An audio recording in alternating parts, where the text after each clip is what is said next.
Para los que no estuvieron ayer, debemos hacer un pequeñito recuento de lo que estuvimos hablando. Dijimos que esta semana vamos a estar hablando de la oración, puesto que creo que un punto importante de lo que están haciendo ustedes es reunirse cada mañana, es el orar los unos por los otros, el poder empatizar ustedes con las peticiones de cada uno, ver las necesidades que tiene cada uno, poder estar constantemente en oración por cada uno de ustedes. Así que ayer estuvimos viendo algunas cosas de lo que no es la oración. Y dentro de eso de que no es la oración, estuvimos hablando de que la oración no era pedir. La oración incluye peticiones, pero no es necesariamente pedir o pedir. Estuvimos analizando también que la persona que más pide es aquella que menos conoce a Dios, por así decirlo. Y estuvimos dando algunos ejemplos de la Biblia y también vimos algunas cosas que la Biblia nos muestra de cómo orar y cómo hablar con Dios, y de que ya Dios nos ha dado todas las cosas. Y si Dios nos dio todas las cosas en Jesús, entonces ¿para qué pedir algo que ya tenemos? Sino que simplemente nos adueñamos de eso por fe y vivimos en agradecimiento, constantemente dando gracias a Dios. Pero bueno, eso fue un resumen más o menos de lo que estuvimos hablando ayer. Y hoy vamos a hablar algo que sí es la oración. Dentro de tantas cosas que abarca la oración, vamos a estar hablando de algo que es la oración. Y eso en especial es que la oración es un instrumento. Vamos a sacar el micrófono un poquito, se me lo quedo.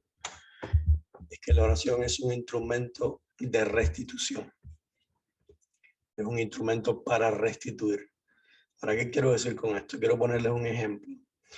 Si tienen sus Biblias conmigo, vayan a Lucas 22, del 31 al 32. Lucas 22, del 31 al 32. En este momento está Jesús, que se lleva a Pedro, a Juan y a Santiago con él para orar.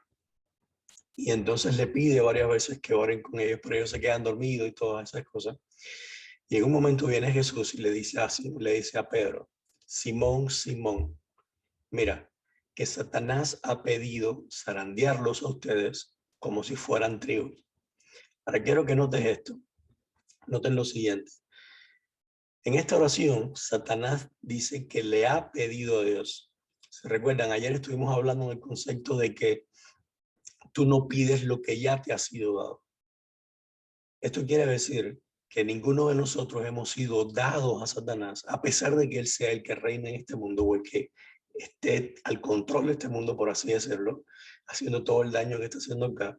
Nosotros no hemos sido dados a Satanás, por lo tanto él tiene que pedir a Dios constantemente para hacernos daños, si es que nos quiere hacer daño.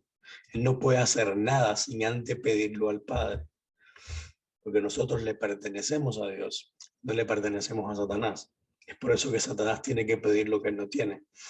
Pero hay una versión que me gusta mucho como lo dice, que es la versión, traducción al lenguaje actual, y dice: después Jesús le dijo a Pedro: Pedro, escucha bien, Satanás ha pedido permiso a Dios para ponerles pruebas difíciles a todos ustedes.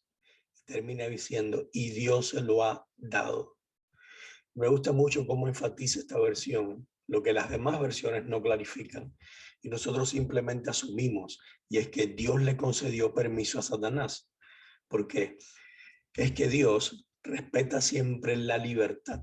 Y eso es algo bien importante, porque dentro del carácter de Dios, que sabemos que es amor, el amor respeta la libertad. El amor no se impone.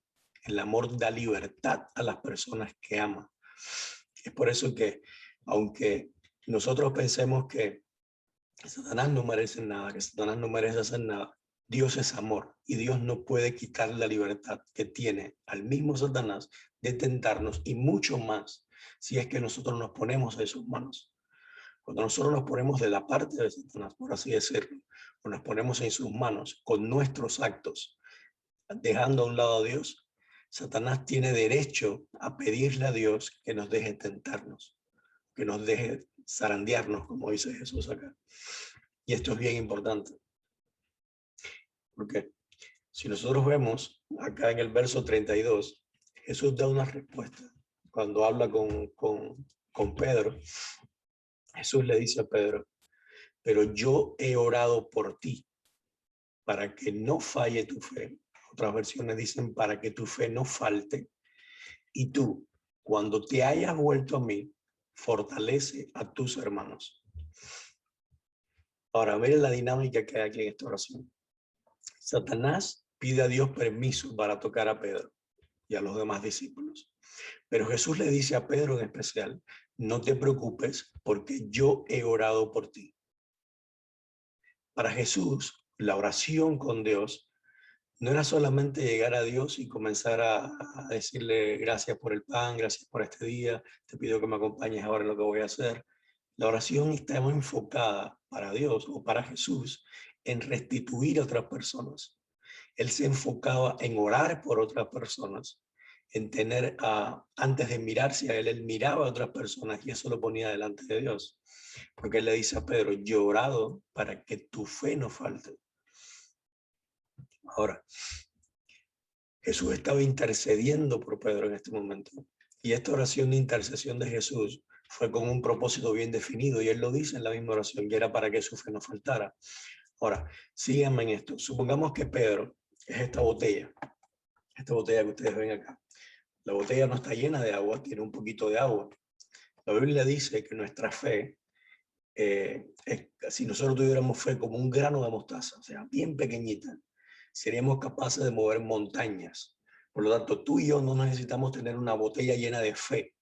Solamente con un poquito de fe es suficiente para que Dios pueda obrar en ti todas las cosas que quiere obrar. A veces nosotros nos preocupamos por tener una fe demasiado grande y todo lo pensamos que es la fe, necesitamos mucha fe. No, no, no. Solamente con un poquitito de fe es suficiente, el tamaño de un grano de mostaza. Dios se encarga del resto. Sin embargo, para que yo pueda negar a Dios, para que yo pueda caminar lejos de Dios, esta fe, este poquito de agua que yo tengo en la botella, tiene que vaciarse, porque cuando yo no tengo fe, quiero decir que yo no confío en Dios o en la palabra que Dios me está dando, y al yo no confiar en la palabra que Dios me está dando, yo dejo de aferrarme a él. Por lo tanto, me voy con otra cosa, con lo que Satanás me dice a mí, por así decirlo. Entonces, cuando Jesús está orando, diciendo, Padre, yo te pido, yo estoy orando para que la fe de Pedro no falte. Veámoslo de esta manera. Mientras el agua que estaba en el envase de Pedro, en la botella de Pedro, iba saliendo, Jesús iba poniendo de su agua, iba hinchando el agua de él, o sea, de su fe, en el envase que es Pedro, para que no faltara, siempre tuviera agua, siempre tuviera fe. Y esa es la oración que estaba haciendo Pedro acá, que estaba haciendo Jesús acá. Ahora, miren acá. Si ustedes se dan cuenta, en estos dos versos que acabamos de leer, hay una convergencia de 4 voluntades. Primeramente, tenemos la voluntad de Satanás, que era hacerle daño a Pedro. Luego está la voluntad de Jesús, que era que Pedro no cayera en lo que estaba haciendo, la trampa que estaba haciendo Satanás. También estaba la voluntad de Pedro, que era la de no caer por sus propias fuerzas. Y está finalmente la voluntad del Padre, aunque el Padre no aparece en todo esto, vemos que Jesús ora a Dios, ora a su Padre. Y esa voluntad era, dice que era, y es amar a todos, la voluntad de Padre o de Dios, es amar a todos sus hijos, dándoles y respetándoles la libertad de cada uno. Porque Dios no tiene preferencias sobre ninguno de sus hijos y los ama a todos por igual y desea la salvación y el bienestar de todos por igual. Y sus expresiones de amor son con la misma intensidad para cada uno de sus hijos. Ahora este es un punto, en este punto de convergencia es donde la oración se convierte en un instrumento de restitución. Y eso es lo que vamos a estar analizando hoy. Quiero darle 4 principios muy importantes acerca de la oración. El primer principio es dominio o autoridad. El segundo es cerco o muralla. Y el tercer principio es un cuarto o una habitación. Y el cuarto y el último principio es el acceso o la brecha. Y vamos a ver qué significa cada uno de ellos. En el primer principio, que es el dominio o la autoridad. Esta es la voluntad de Satanás. Mire, en el verso Génesis 1:26, cuando Dios crea al hombre, dice, hagamos al ser humano a nuestra imagen y semejanza. que tenga dominio, dice Dios. Parte de la imagen y la semejanza de Dios conlleva ejercer dominio o ejercer autoridad en la tierra. Sin embargo, ese dominio se manifiesta en cuidado y protección entre los hombres y el resto de la creación.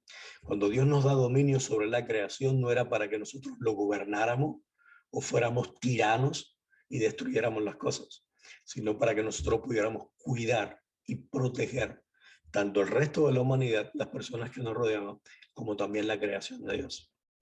Esa es parte del dominio que Dios nos dio. Si ustedes ven en el Salmo 115, verso 16, dice: los cielos le pertenecen a Dios, o le pertenecen al Señor, pero a la humanidad le ha dado la tierra. Esto es súper importante. En el amor de Dios es que Él se manifiesta en delegar la responsabilidad y autoridad y dominio, y no en controlar. Dios no Perdón, está... pastor.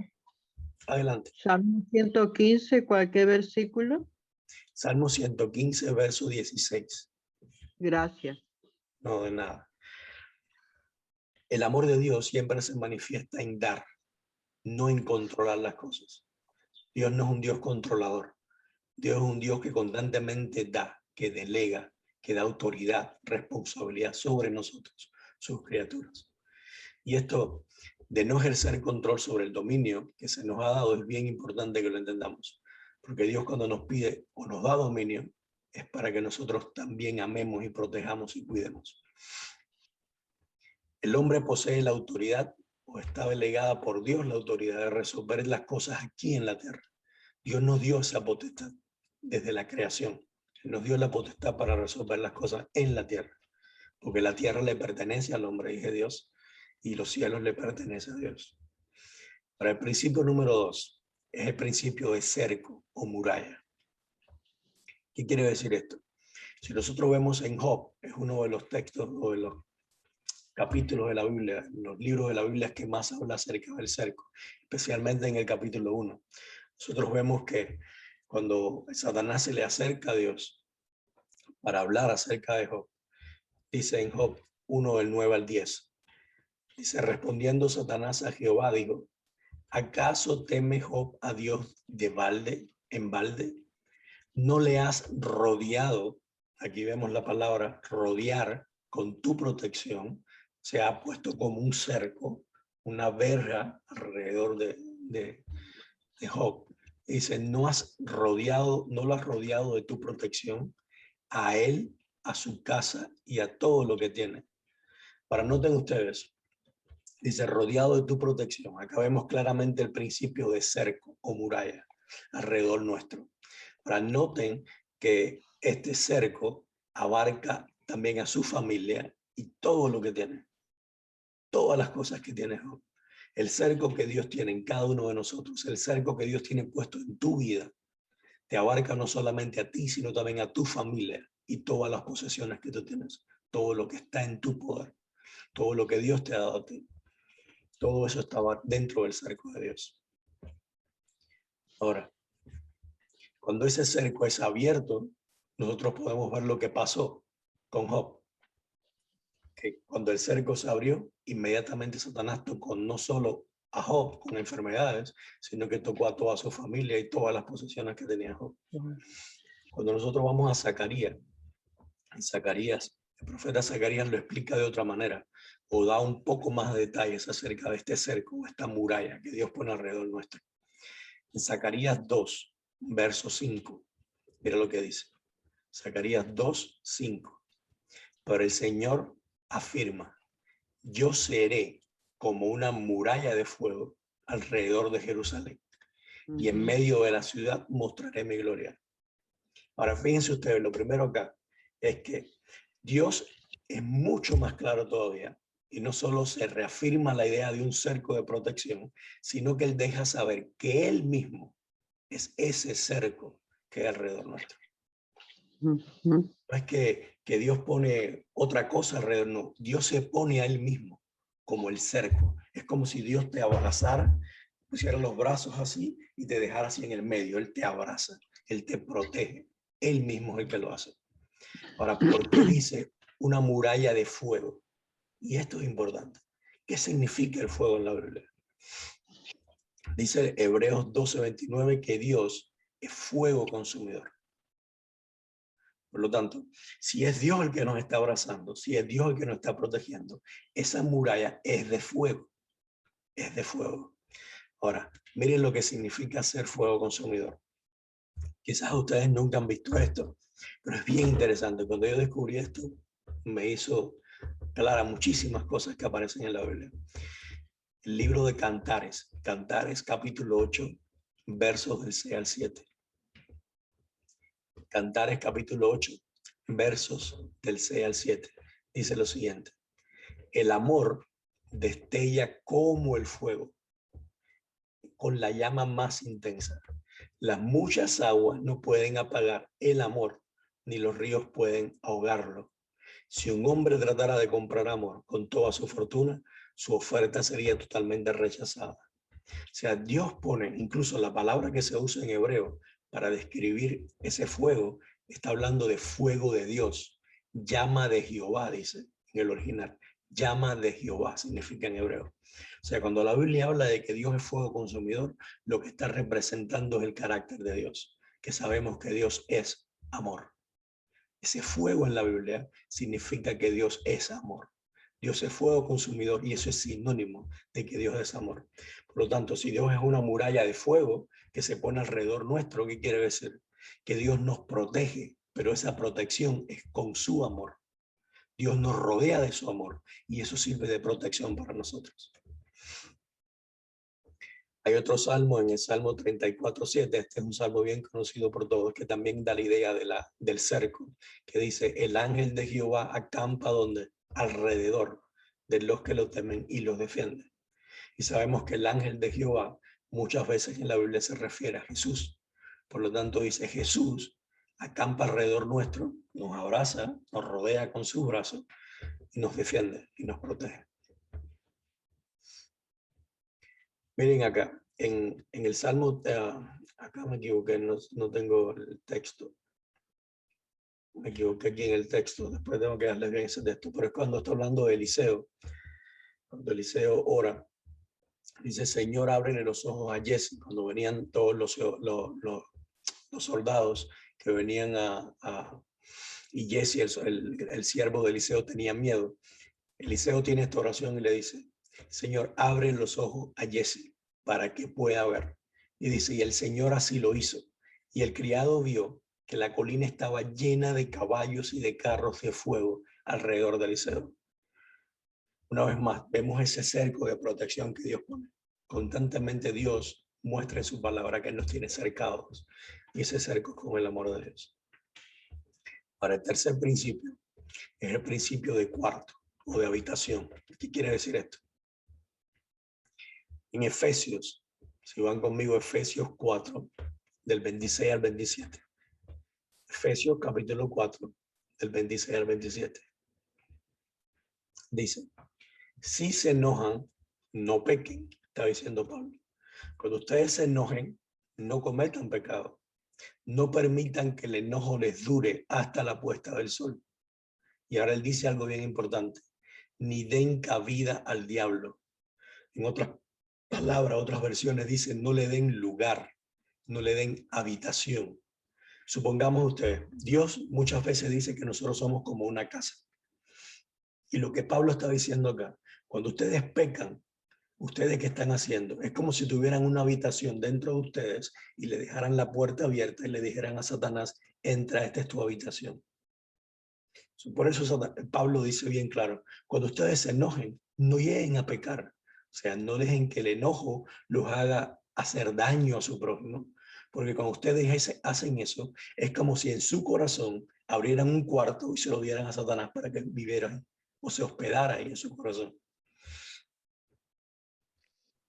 Segunda de Corintios, el 5 al 6. 17, pastor, lo de Eliseo.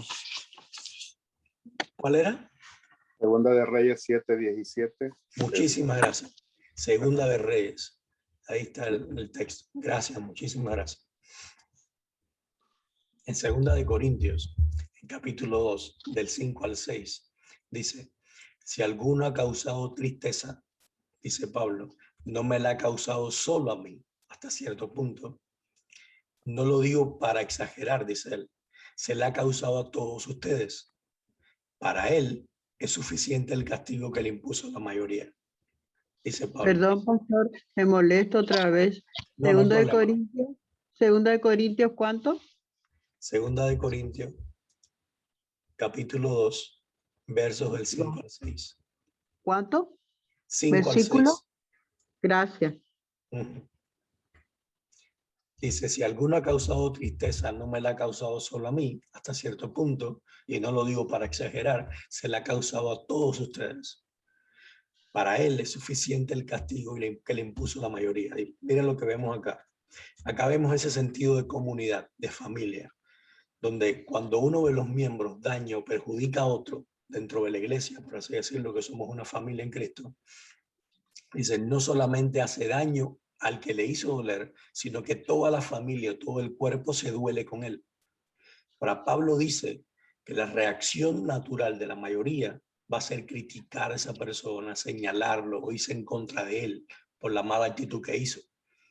Pero acá Pablo dice, cuando ustedes hacen eso, dice, el hecho de que él haya cometido algo sobre alguno de ustedes y todos ustedes hayan sido dañados, ya es suficiente castigo para esa persona.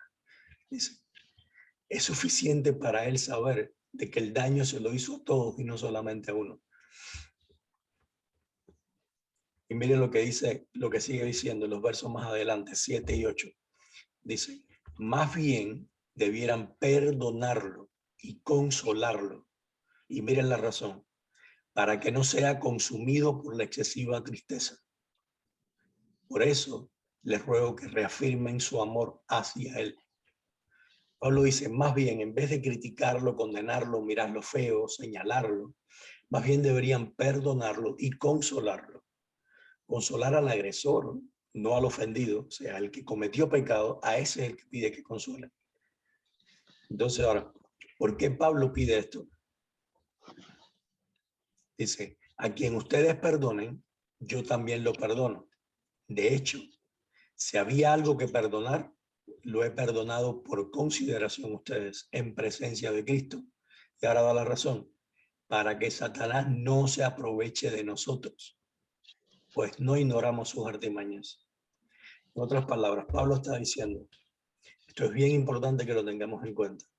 Cuando hay alguien que nos hace daño, o nosotros nos encontramos en la iglesia, alguno de nuestros hermanos en la iglesia comete algún tipo de pecado y hace daño a alguien de la iglesia, dice Pablo, ustedes lo que tienen que hacer es perdonar a esa persona que cometió pecado. Aunque esa persona no pida perdón, ustedes vayan a él, traten de consolarla, pídanle, háganlo sentirse que está perdonado. ¿Por qué? Porque cuando ustedes hacen eso, ustedes le cierran la puerta al diablo en sus corazones. Y así el diablo no puede aprovecharse de ustedes. Porque el diablo constantemente quiere crear en nuestros corazones odio, rencor, porque de esa manera él puede habitar en nosotros. Sin embargo, cuando nosotros cerramos esa puerta e inmediatamente perdonamos a aquel que es agresor o a aquel que cometió pecado, no le damos lugar al diablo en nuestras vidas. Y eso es lo que está diciendo Pablo. El cerco no se rompe. Dígame, ¿quién me habló?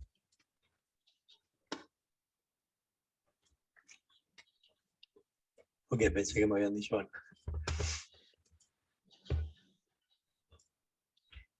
La falta de amor le da ventaja o lugar a Satanás en nuestras vidas.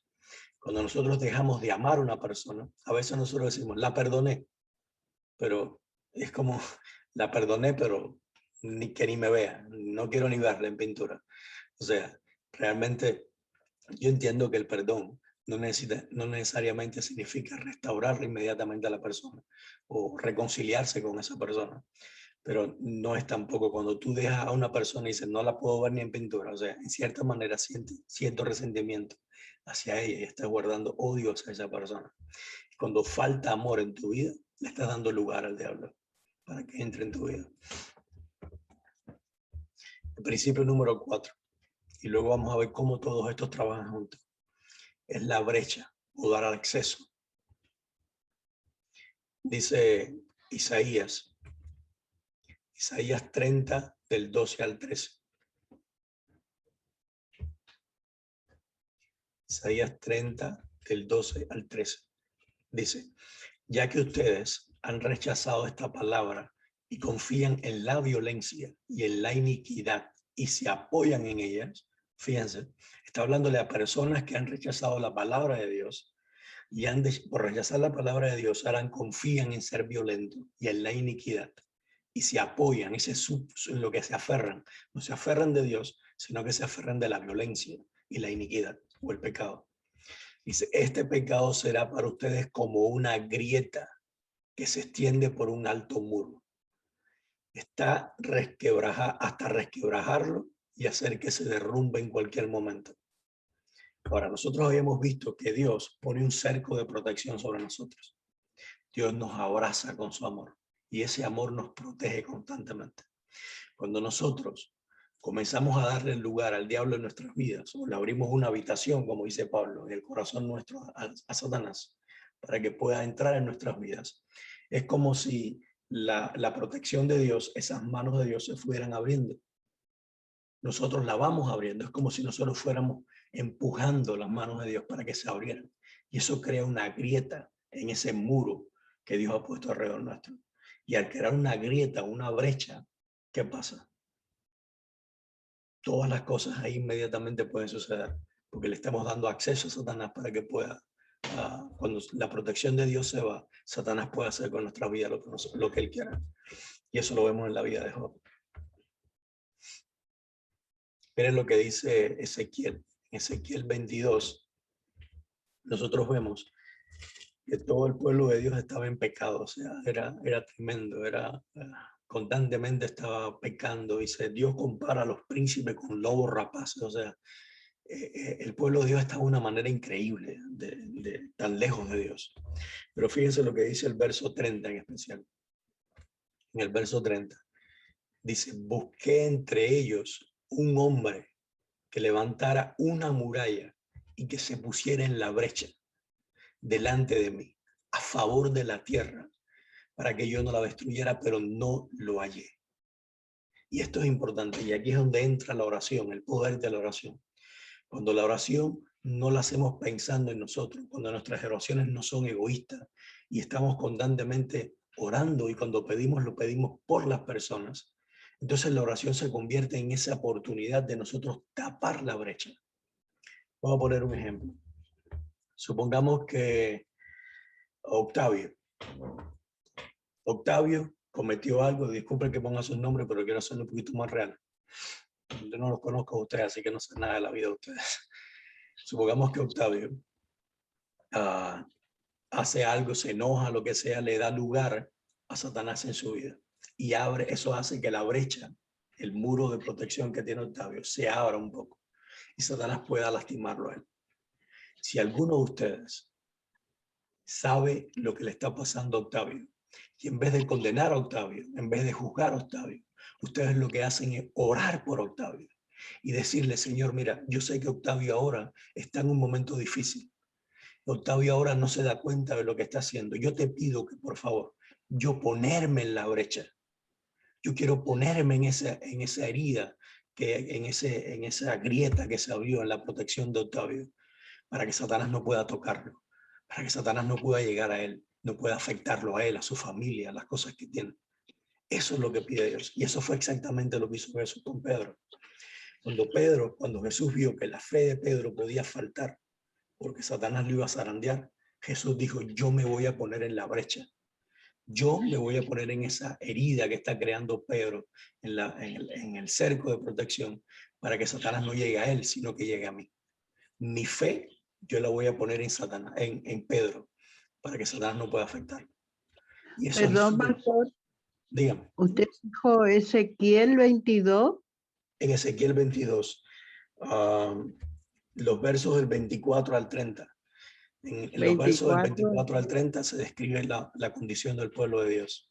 Pero el verso más importante que quería enfatizar es el 30. Donde dice que Dios lo que pide es que uno de nosotros se ponga en la brecha. Porque nosotros podemos tapar esa brecha para que Satanás no pueda afectar a otras personas.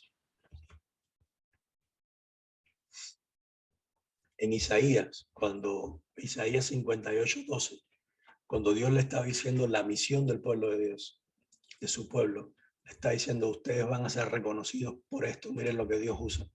Dice, reconstruirán las ruinas antiguas, reforzarán los cimientos antiguos y los llamarán. El pueblo de Dios será llamado restaurador de muros caídos, reconstructores de casas en ruinas. Ahora, Dios no estaba hablando de que nosotros, la misión nuestra es ser constructor. Esa no es nuestra misión. Nosotros podemos trabajar en construcción como trabajo, como oficio, para mantener nuestra familia, porque es lo que nos gusta hacer, porque queremos construir nuestra casa, pero esa no es nuestra misión. Cuando Dios está diciendo que vamos a ser reparadores de muros caídos, no estaba hablando que nuestra misión es ser constructores, sino que está diciendo que nuestra misión es reparar los muros de protección que las personas han quitado de sus vidas. Que nosotros nos pongamos en la brecha de otras personas para levantar esa protección que Dios quiere tener en cada uno de nosotros. Que nosotros restauremos las casas que están en ruina. La Biblia llama que nosotros cada uno somos morada de Dios. Nuestra misión es restaurar a las personas para que vuelvan a ser morada de Dios y no sean morada del enemigo. Esa es la misión del pueblo de Dios. Y es aquí donde la oración deja de ser egoísta, ser centrada en mí mismo, y cada vez que oro sea, Señor, yo, necesito esto, necesito. Y mi oración se enfoca en las otras personas. Si ustedes se dan cuenta, cuando ustedes van y ven a cada una de las oraciones de los apóstoles, se van a dar cuenta que nunca los apóstoles oraron por ellos mismos. Nunca. Cada vez que ustedes ven una oración o un momento en que los apóstoles están hablando con Dios o pidiéndole algo a Dios, no es para su beneficio propio, sino para beneficio de otro. Sanidad para otro, bendición para otro, restauración para otro, pero no oran por ellos mismos. Cuando ellos cayeron en la cárcel, no se encuentran ustedes a Pablo en la cárcel orando, Señor, sácame de la cárcel. No, ellos oran para que Dios pueda bendecir a las personas que están en la cárcel. Porque ellos entendieron que la oración no era egoísta, la oración era altruista, es en favor de otros, es para otros, porque eso lo vieron en Jesús. Jesús nunca oró por él mismo, para que fuerzas para él o para esto. No, él oraba por otros, por los demás. Siempre hablaba con su Padre para los demás. Dice, no sé si ustedes han escuchado Mateo 18:18, que dice, les aseguro que todo lo que ustedes aten en la tierra quedará atado en el cielo, y todo lo que desaten en la tierra quedará desatado en el cielo. En otras palabras, cuando nosotros entendemos esto, Dios nos está diciendo, cada vez que ustedes se pongan en la brecha de una persona para que Dios pueda restaurar ese muro, todo lo que ustedes aten acá va a ser lo mismo que yo voy a dar en el cielo. Cada persona que ustedes protejan en la tierra y lo defiendan y los amen en la tierra, es lo mismo que si Dios los estuviera amando desde el cielo.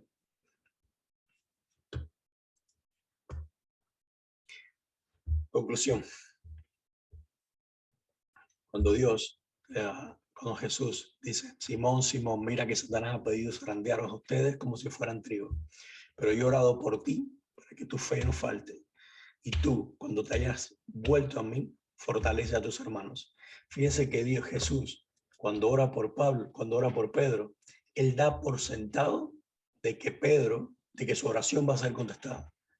Y que a pesar de que Pedro lo negó, porque sabemos que Pedro negó a Jesús en un momento determinado, Pedro regresó, porque Jesús ya había puesto su fe para que la fe de él no faltara y pudiera regresar. Jesús da por sentada su oración. Y eso es lo que quiero invitarles a ustedes en esta mañana. Nuestras oraciones de intercesión por las demás personas. Este es el principio de la oración intercesora. La oración intercesora es ponernos nosotros enfrente de la otra persona. Es tratar de nosotros, con la ayuda de Dios, Dios viviendo en nosotros, poder restablecer ese cerco de protección que Dios ha puesto alrededor de cada una de las personas, de cada uno de nosotros. Cuando nosotros oremos, no estemos pensando egoístamente solamente en nosotros, sino que pensemos en las otras personas. Recuerden, si ya como vimos ayer, Dios nos dio en Jesús todas las cosas, nosotros no tenemos que estar preocupados por las cosas que nosotros necesitamos, porque ya Dios nos las dio en Jesús. Nosotros por fe nos adueñamos de ellas. Sin embargo, cuando otra persona está en pecado o está lejos de Dios, esa persona todavía no lo ha entendido. Por lo tanto, yo me pongo en el lugar de ella. Yo trato de protegerla a ella para que el enemigo no la alcance y así pueda ser restituida. Mi deseo en esta mañana es que aprendamos a restituir. Aprendamos a restituir a través de la oración. Que nuestras oraciones sean oraciones para restituir a las otras personas. Restituir a aquellas personas que lo necesitan. ¿Alguna pregunta? ¿Algún comentario? ¿Algo? ¿Una duda?